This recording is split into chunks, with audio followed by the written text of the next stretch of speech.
Hello, great people. Thank you for joining us. I am Chidi Akunna. And I'm always Victor Akunna. If you're new to our channel, Foundation for Family Affairs, please feel free to subscribe and turn on the bell next to it so you're notified when we drop our lovely content. Hey, you need to go through our channel. We've got a lot of resources that you can benefit from. Today we'll come your way with something really interesting, but before then I must tell you, at Foundation for Family Affairs, our mission is to connect hearts and raise healthy families. And we love the transformation we're seeing in families. I mean, it's just heartwarming. It's beautiful to behold. You may want to join us, okay? Join the team. You just need to get on our the description box and hit the link there to enroll on our Intimacy Builder coaching program. It's intensive, but it never leaves you the same. Really rejuvenating for your marriage. So you may want to do that. All right, we'll come your way with something really interesting. Hey, 5 reasons happy couples can still fight about money. Now, we've intentionally chosen every word there. 5 reasons happy couples can still fight about money. They're happy. Hey, what's not to love? Yes. Right? But then why the fight? And then why money? Why do we have to fight about money? We'll be talking about that. So you want to stay tuned to the end. These are points that we know that if you have varying perspectives, things making you clash, you want to listen to this, you want to watch this, and who knows, you might be helping another marriage out there tomorrow. So we would suggest you stay till the end. Do you want to say something? Yeah, one key thing about problem solving is understanding the root cause. Sometimes people try to solve a problem by just, dressing it. It's like dressing the wound. You're not solving the real root cause. If you understand what the root causes are, then you are in a better position to be able to root them out and to be able to solve the problems. So sometimes you see a couple that are really happy, but they may still have some aspects. So what we're trying to say is that no couple is 100% correct. What do you call it now? Perfect. We are all work in progress. So there might be some aspects that on some of the points to be mentioning, 1 or 2 may still, more like still address your own situation. So find out what they are and know what you need to do to address it from the roots. Okay, so the first point we have for you today is that they do not understand their different money personalities. Yes. Okay, they do not understand the money personality of their spouse. You can imagine that if you have someone who, when we talk about money personalities, we'll give you some examples. Okay, we've got savers, we've got spenders, we've got hoarders. Okay, and some of these are circumstantial. We'll be talking about them in another point. Okay, but you can imagine someone who is a spender marrying someone who is a saver, or someone who is a spender marrying someone who is a hoarder. Hoarders don't like to part with money. They just want to see it in their accounts. It gives them joy. It gives them security. Okay, because some of these things, some of the things we'll be talking about expose us to adopt some personality, some attitudes towards money. We will deal with this in depth. But for a hoarder may have experienced something tragic while growing up, and has reached that point where he or she's so conscious of security. I want this money. I want to know I have money. Okay, and then imagine that kind of person married to a spender who loves to spend. We always would say there's nothing wrong with the personalities. They just need to learn to work together. I'll let you say something. Yeah, so basically the idea here is understanding how your spouse relates with money and don't shame them. So a spender, like you were talking about, is someone who the default response around money is to keep it for the rainy day. The hoarder, you mean? Yeah, sorry, the hoarder and the saver. So a saver tries to save, for the rainy day. The difference between a hoarder and a saver is that a saver can still spend some money, but a hoarder is really is, the extreme part has some extreme tendencies concerning to a saver. All right, but a spender is someone who enjoys the moment, enjoys life. They know the future is there, but they want to enjoy it, like what we call the YOLO gang. All right, you only live once, so they want to enjoy the life in the moment. So maybe growing up, they had a parent who worked hard, who saved hard, but wasn't there to enjoy the money. So they learn from that to say, you know what, I'm going to be different. I'm going to work really hard and I'm going to spend really hard. You see them spending a lot of money on vacation. They can go on vacation 3 times a year, 4 times a year. They can splash money without even considering. So they adopt the attitude of consumption. They adopt the attitude of consumption. You know what? Let's enjoy life now. Yes. Okay? Yes. While the saver is someone who is more prudent, more like, you know what? I don't know what the future holds. I want a situation whereby whatever happens, I will be in a position not to be able to depend on extended family or people coming to my rescue. All right? So on and on like that. So whatever money personality, instead of trying to shame your spouse, my wife's money personality is slightly different from mine. We have some similarities as well, but we have some differences. So for us, instead of me trying to shame my wife, why are you seeing the money like this? Why can't you do X, Y, Z? Or she doing the same to me? Why not look at a way to say, you know what? This is what we think we should be doing with our money, which will lead us to the next point. And now see, what is the strength of a saver? What is the strength of a spender? Whatever personality that your spouse has, and see how you can leverage on that. The mistake people make is trying to convert their spouse to their own paradigm, perspective around money. No, you shouldn't try to change your spouse. You should try to see how you can leverage on the strengths and minimize the weaknesses. So if you're a hoarder, that might just be your spouse saying to you, let's live a little. Yes. Enjoy the moment. Enjoy the moment. Because some of us stop living. Okay, we're just anticipating. We're not in the moment. Yes. So that might just be something you need to take advantage of. Absolutely. Okay, so let's talk about the next point. When you have different visions, okay, he was talking about, the vision. Yes. And we encourage families to have a family vision. Okay, but then when the two people involved have varying visions, that could be a problem. Okay, that could be a reason to fight about money. Are their visions good? Yes. Okay, but then they haven't harnessed it. They haven't talked about it. Where are we going with this? Okay, of course you want to pursue a good cause. I want to pursue a good cause, but with that you could have the clash, and that's something to be aware of. That might just be why you're happy, but when it comes to that point, because you don't agree. I think we were speaking to an intending couple, and one of them was saying, "Oh, we still haven't agreed on what to do as regarding the vision of our family. We haven't agreed." Okay, and one person was feeling really uptight about it. Now that's okay. We even commended them. It's a good thing that you're at that point where you're talking about it, okay, and deciding what to do next, which every marriage, every relationship should be doing. Okay, but don't beat yourself so hard. Talk about it, leave it for a while, but you need to get to that point where you agree. So when people say vision, people mean different things. So for us, what does that mean? It's like what Stephen R. Covey says: begin with the end in mind. What is the final destination of your finances? How will it look like when you guys are in your 50s, in your 60s? How will your finances look like? That's your vision, really. So to say, when I'm 60, I want to be in that place where I don't have to work if I don't have to. That's a vision. So you now ask yourself, what do I need to do so that when we get to our 60s, we will not have to, if we don't want to work, if we don't work for money, we will not be without. All right.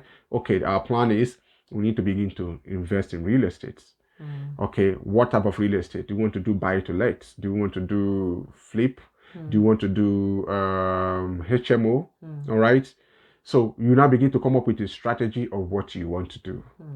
Now you now say, how much do we need to set aside on a monthly basis, on a yearly basis, for us to be able to get one property per year, 2 properties per year, 2 properties one property every 2 years.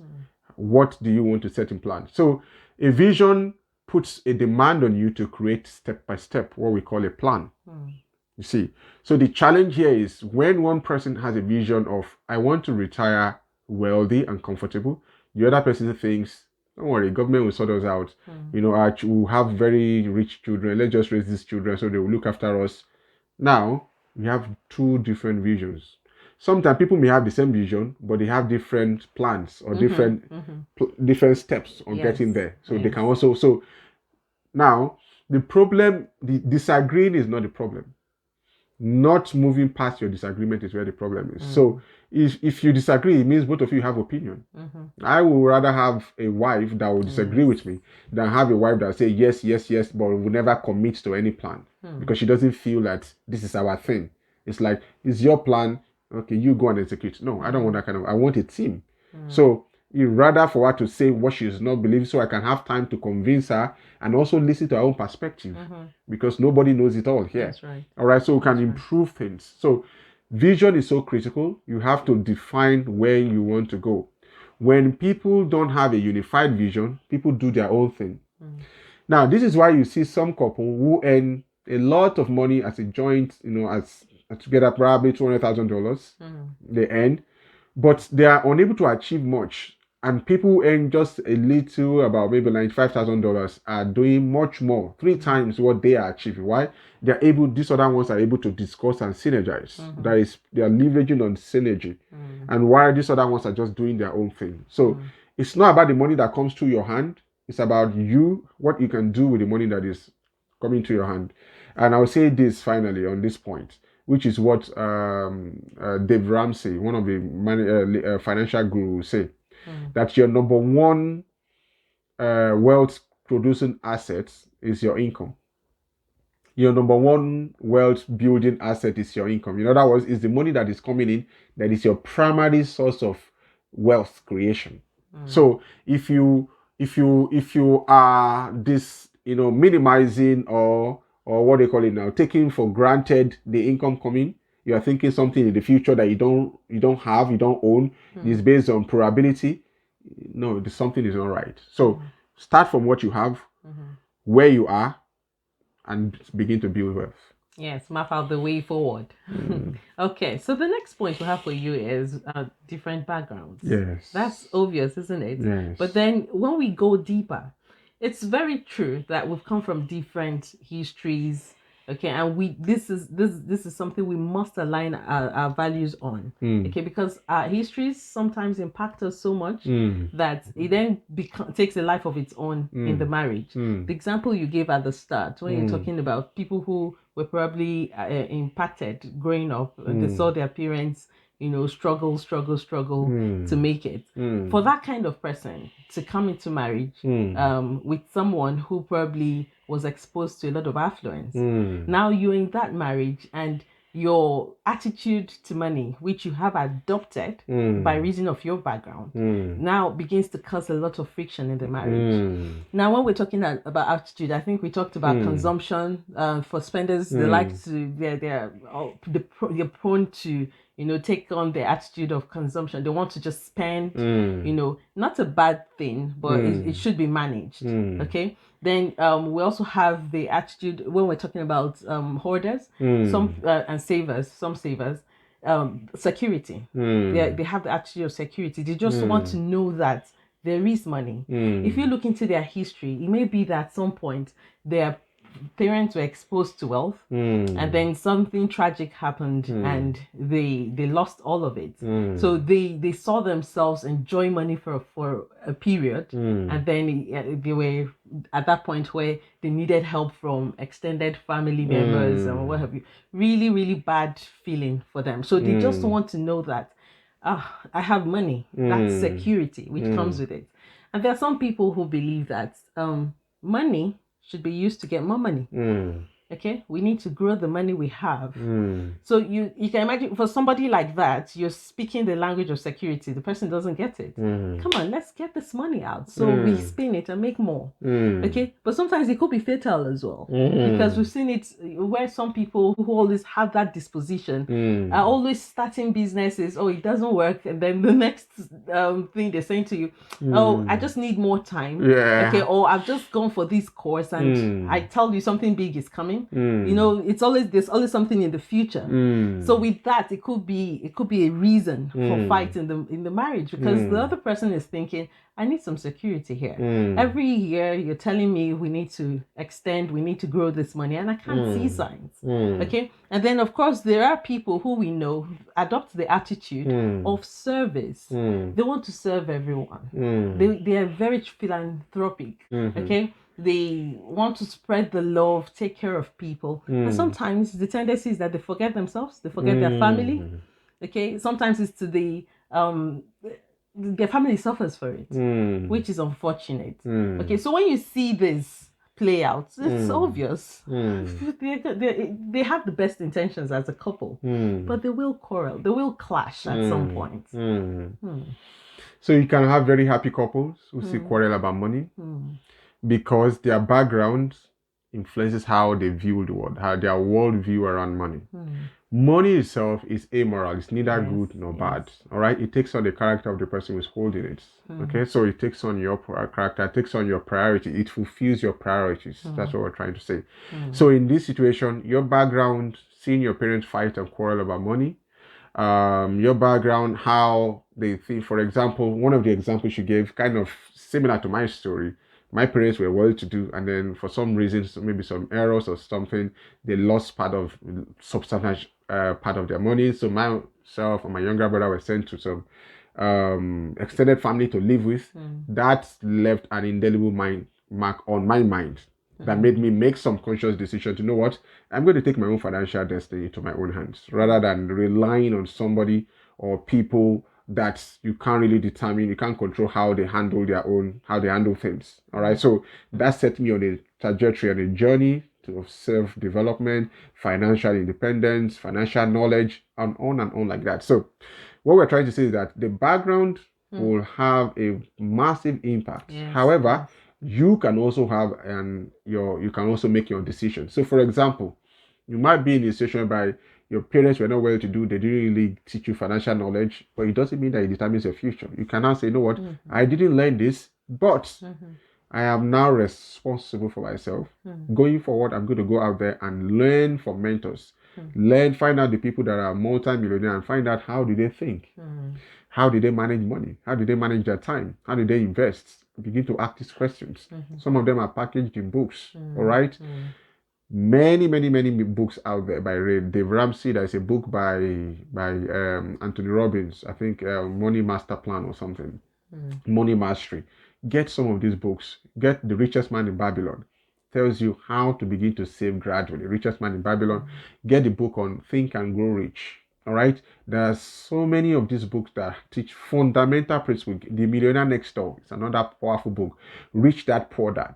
The Cash Flow Quadrant by Robert Kiyosaki. A lot of these books will change how you think about money. All right. Your background doesn't have to put your back on the ground when it comes to money. You can use that as a motivating factor to change your future forever. It's up to you if it's going to be. Oh yes. And still talking about background, we also see that sometimes it influences spending priorities. Yes. Okay. Yes. Where some people come in, and we always encourage intending couples, engaged couples, to embark on this. Talk about your spending priorities. Okay. Sometimes you find people who mention some very adventurous things, and their spouses are going like, oh, never, that can never happen. Yes. Okay, where one person just says, oh, I have to go on holidays every quarter.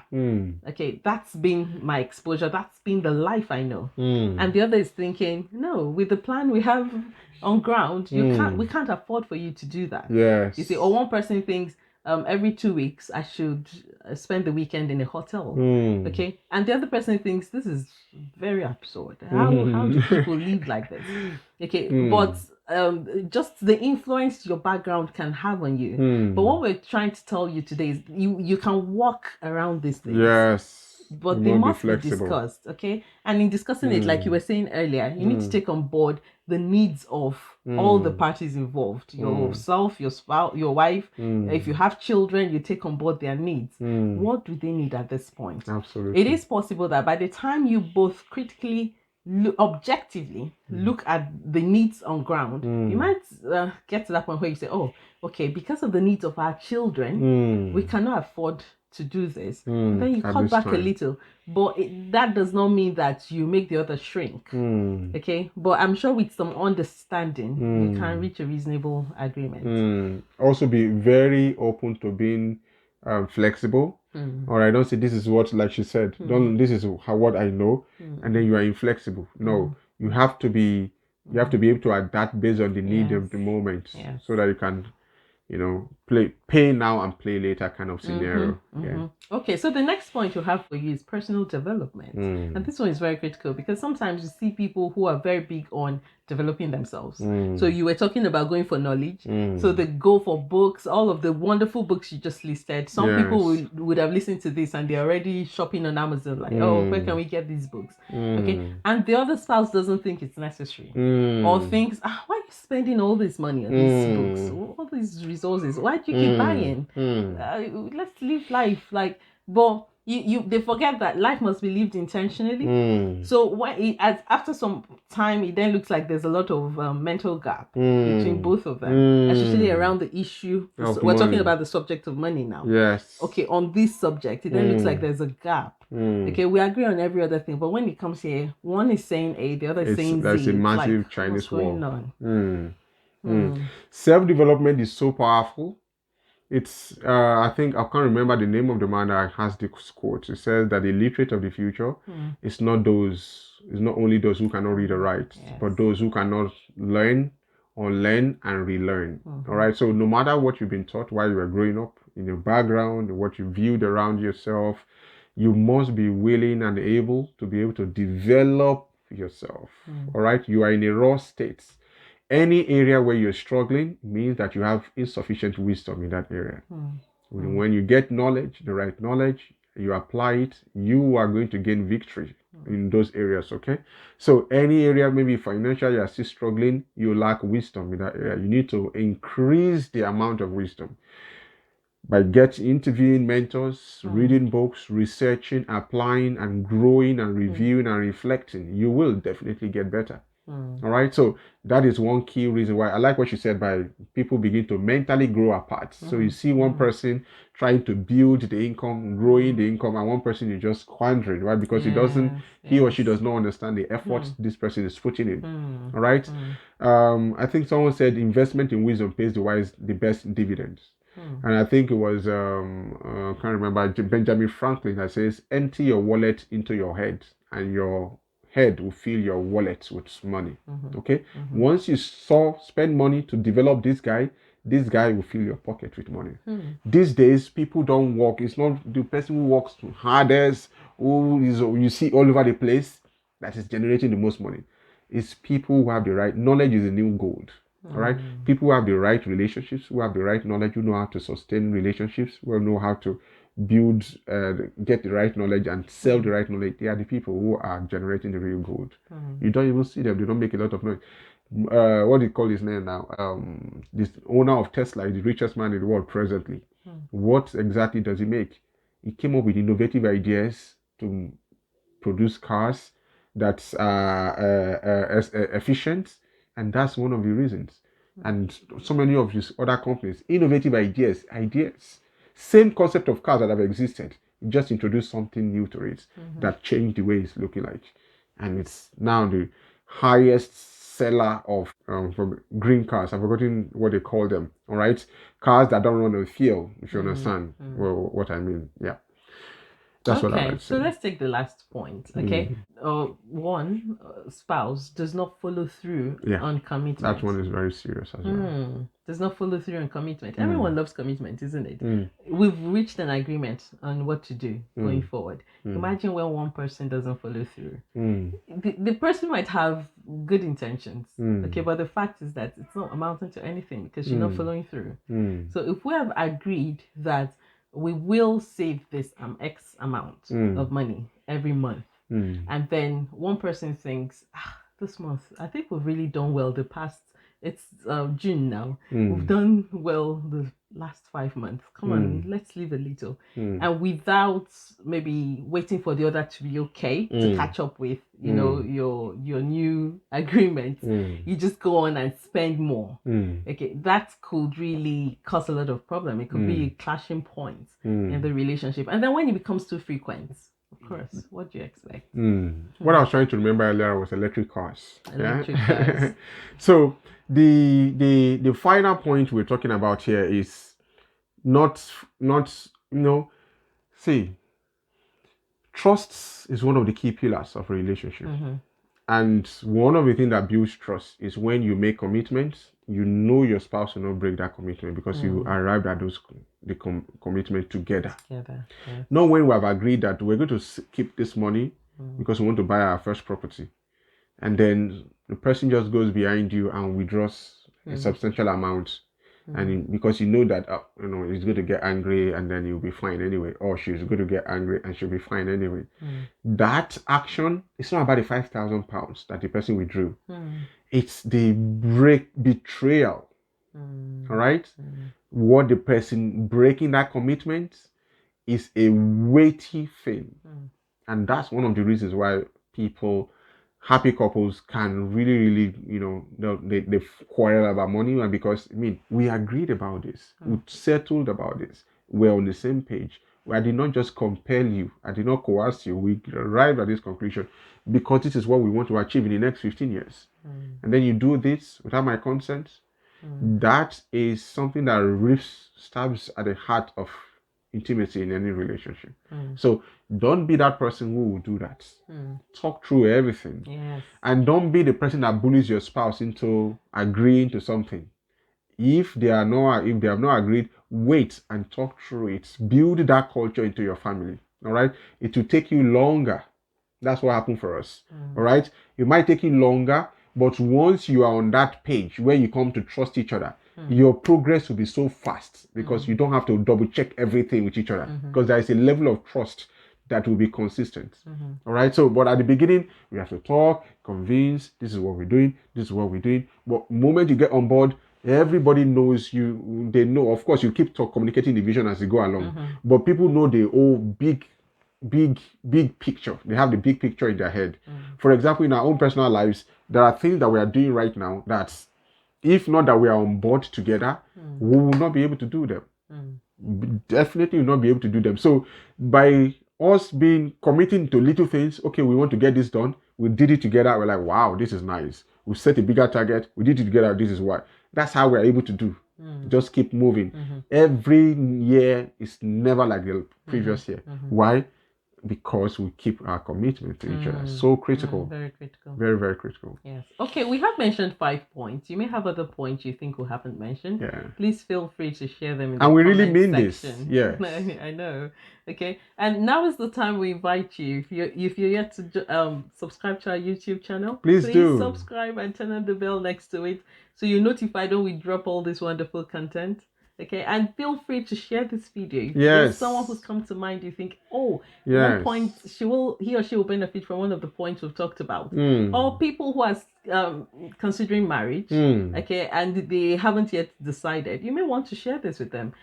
Very good point, very good video, very good resources for aligning their values, which is very important. And if you want to set up your own small community, where couples who have like mind, maybe between 0 to 5 years, between 5 to 10 years, between 10 to 15 to 20, where you want to discuss, you need people that will, so you guys want to set up a small WhatsApp group or a small Zoom group or a small Microsoft Teams group where you talk about important ideas together. You can use this as a case study. You can use this as your resources where you can discuss, okay, everybody watch this and discuss.